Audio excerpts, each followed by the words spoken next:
안녕하세요. 골프 연습장 사장 신PD입니다. 프로는 아니고 일반인 사장이에요. 저는 2018년도 3월부터 만 5년 동안 골프 연습장을 운영하고 있고요. 저도 아마추어 골퍼로 7년째 골프를 쳐오고 있고 제 아이도 주니어 골프 선수로 활동한 경험이 있어서 직간접적으로 만나본 프로님들이 보통 사람들보다는 많은 편입니다. 운영하는 연습장만 해도 현재 프로님이 8번째시고요. 저를 가르친 프로님도 대여섯 분은 계시고 이쪽에서 일을 하다 보니까 듣는 말도 좀 많습니다. 오늘은 골프를 처음 접하시는 분들이 프로를 어떻게 선택할지 궁금해 하시는 것 같아서 골프 프로 선택에 대한 내용을 말씀드려 보려 해요. 우선 골프는 혼자 시작하기 어려운 운동입니다. 물론 독학으로 유튜브나 TV 레슨을 보면서 싱글까지 치시는 분들도 계시긴 한데요. 저는 일반론을 말씀드리는 거예요. 제가 회원님들께 항상 드리는 말씀이 있는데요. 여기가 제주도인데 제주도에서 서울까지 가려면 비행기를 타고 갈 수도 있겠지만 헤엄쳐서 서울을 갈 수도 있다. 골프 스윙 만들기라는 목적지까지는 어떤 방식으로든 갈 수는 있는데 기왕이면 약간의 돈을 지불하고 비행기를 타듯이 빠르고 안전하게 서울을 가는 방식이 바로 레슨을 받는 방식이라는 겁니다. 지금까지 이 생각은 변함이 없고요. 골프를 처음 시작한다면 꼭 좋은 프로님께 배워야 된다고 생각을 해요. 그렇다면 어떤 프로가 좋은 프로일까라는 의문이 생기잖아요. 제가 5가지로 그동안의 경험을 돌이켜보면서 하나하나 말씀드려 볼게요. 첫 번째, 레슨 경험이 많으면 많을수록 좋습니다. 세상에는 정말 다양한 사람들이 존재하죠.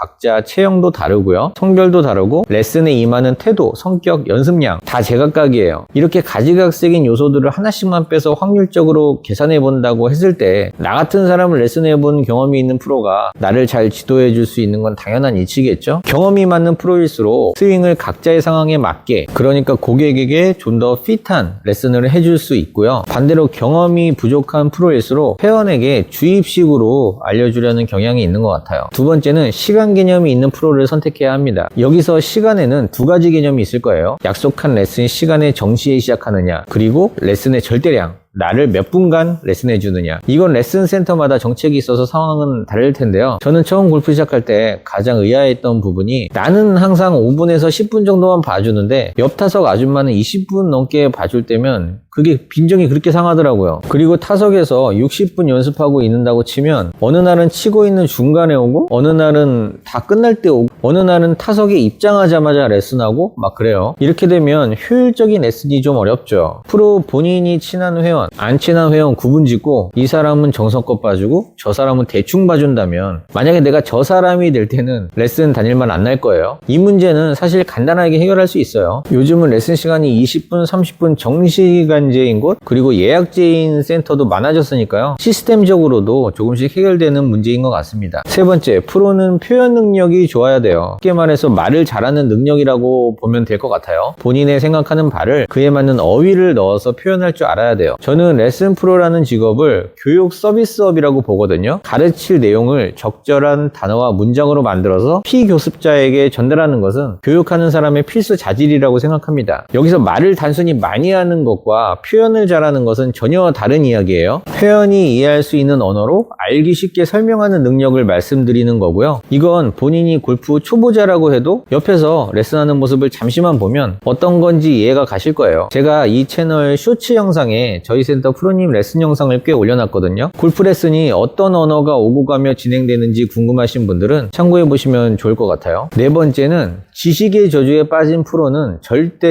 피해야 됩니다. 지식의 저주는 뭐냐면요, 보통 전문가들이 저지르기 쉬운 오류인데요. 운전 가르치는 거 생각하면 됩니다. 저도 20년 전에 운전면허 딸 때 학원에서 아줌마 강사한테 배웠는데요. 뭐 깜빡이 하나 잘못 키면 막 소리 지르면서 이런 것도 못하냐는 듯이 성질을 내서 제가 좀 마음이 상했던 적이 있습니다. 전문가들이 한 분야에서 어느 정도 지식이 축적되었을 때 그 지식의 정도를 상대방도 당연히 알 거라는 착각을 지식의 저주라고 하는데요. 개구리 올챙이 쪽 생각 못한다는 속담 생각하시면 맞을 것 같습니다. 사실 프로들은 10년 이상 골프를 쳐온 사람들이라 아마추어 골퍼들과 공감하는 능력이 떨어질 수 있어요. 자신이 어떤 동작을 알려줬을 때 회원이 못 따라하면 답답하죠, 당연히. 그럴수록 눈높이를 낮춰서 회원 입장에서 생각해보고 회원 입장에선 이 동작이 왜 안 될까 연구하는 것이 올바른 프로의 자세라고 생각합니다. 마지막으로 5번째는 서비스 마인드를 갖춘 프로를 선택해야 한다는 거예요. 어떻게 보면 지금까지 말씀드린 요소들을 모두 포함하는 개념이라고 보는데요. 아까 골프레슨은 교육 서비스업이라고 제가 말씀드렸었는데 골프가 아무래도 귀족 스포츠라는 인식이 있어서요. 골프 프로들도 물론 일부지만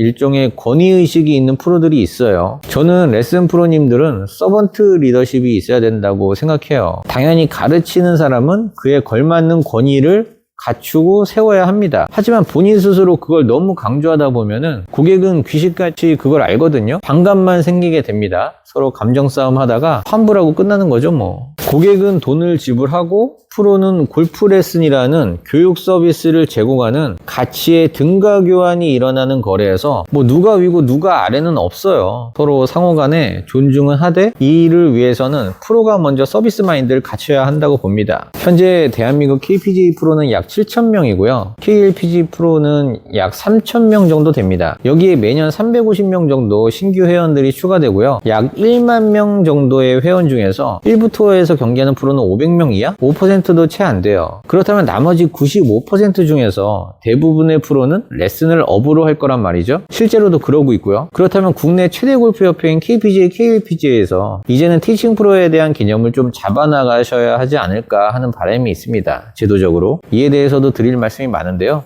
나중에 기회 되면 영상을 한번 찍어보도록 할게요. 지금까지 좋은 레슨 프로를 선택하는 5가지 방법에 대해 말씀드렸습니다. 앞으로도 저희 회원님과 시청자분들을 위해서 좋은 콘텐츠를 만들어 나가도록 노력할게요. 도움이 되셨으면 구독, 좋아요 부탁드리겠고요. 각자 자신만의 레슨 프로 선택 방법이 있다면 댓글을 남겨주세요. 저는 다음 영상에서 뵙겠습니다.